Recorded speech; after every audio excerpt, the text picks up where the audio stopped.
সড়কে তোলা টাকা চাঁদা নয়। পরিবহন সেক্টর নিয়ে একই বললেন নতুন মন্ত্রী রবিউল আলম। চাঁদাবাজি এরকম যদি কেউ করতে আসে তা কোনো সুযোগ নেই, কোনো সুযোগ নেই।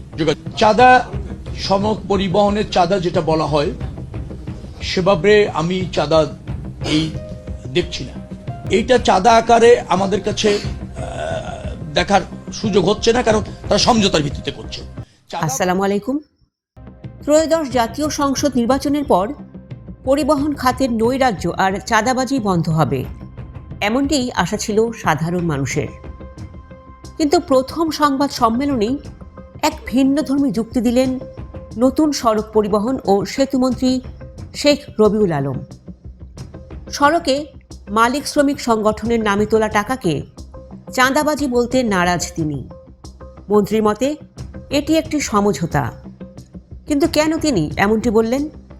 এছাড়া ব্যাটারি চালিত রিক্সা, রেলের ইঞ্জিন সংকট এবং বিআরটি প্রকল্পের ভবিষ্যৎ নিয়ে কি বড় ঘোষণা দিলেন মন্ত্রী? বিস্তারিত প্রতিবেদনে। আজ বৃহস্পতিবার সচিবালয়ে সাংবাদিকদের মুখোমুখি হয়ে মন্ত্রী শেখ রবিউল আলম সাফ জানিয়ে দেন, পরিবহন খাতে মালিক শ্রমিক সংগঠনের নামে যে টাকা তোলা হয় সেটিকে তিনি প্রচলিত অর্থে চাঁদাবাজি মনে করেন না।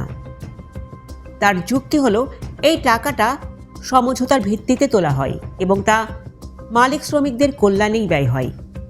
তিনি আরও বলেন, চাঁদা হলো তাই যা কেউ দিতে চায় না বা যাকে বাধ্য করা হয়। তবে এই সংগৃহীত টাকা কতটুকু কল্যাণে ব্যয় হয় তা নিয়ে বিতর্কের সুযোগ আছে বলে স্বীকার করেন তিনি। মন্ত্রীর এই বক্তব্য পরিবহন খাতের বিশৃঙ্খলার প্রশ্নে নতুন আলোচনার জন্ম দিয়েছে।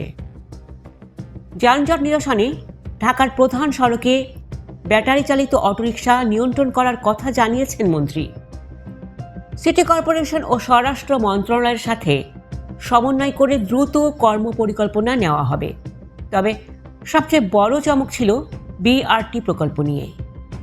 মন্ত্রী পরিষ্কার বলেন, বিমানবন্দর গাজীপুর বাস লেন বা বিআরটি প্রকল্পটি রাষ্ট্রবান্ধব হয়নি বলে প্রাথমিক ধারণা পাওয়া গেছে।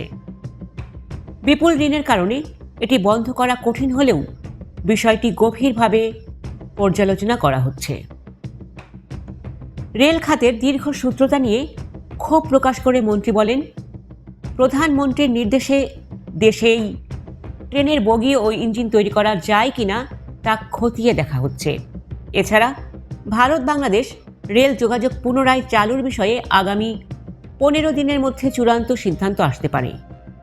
আসন্ন ঈদে ঘরমুখো মানুষের যাত্রা নির্বিঘ্ন করতে গার্মেন্টসে আগাম ছুটির বিষয়টিও সরকারের বিবেচনায় রয়েছে বলে জানান মন্ত্রী। সড়কের এই সমঝোতার টাকা কি চাঁদাবাজিকে বৈধতা দেবে, নাকি এটি একটি বাস্তবসম্মত অবস্থান? মন্ত্রীর এই বক্তব্যের সাথে আপনি কি একমত?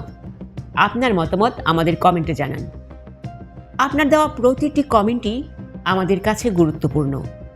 ভিডিওটি ভালো লাগলে শেয়ার করুন এবং যারা এখনও সাবস্ক্রাইব করেননি, সাহসের সাথে তা বলতে আমাদের চ্যানেলটি এখনই সাবস্ক্রাইব করুন। ধন্যবাদ। আল্লাহ হাফেজ।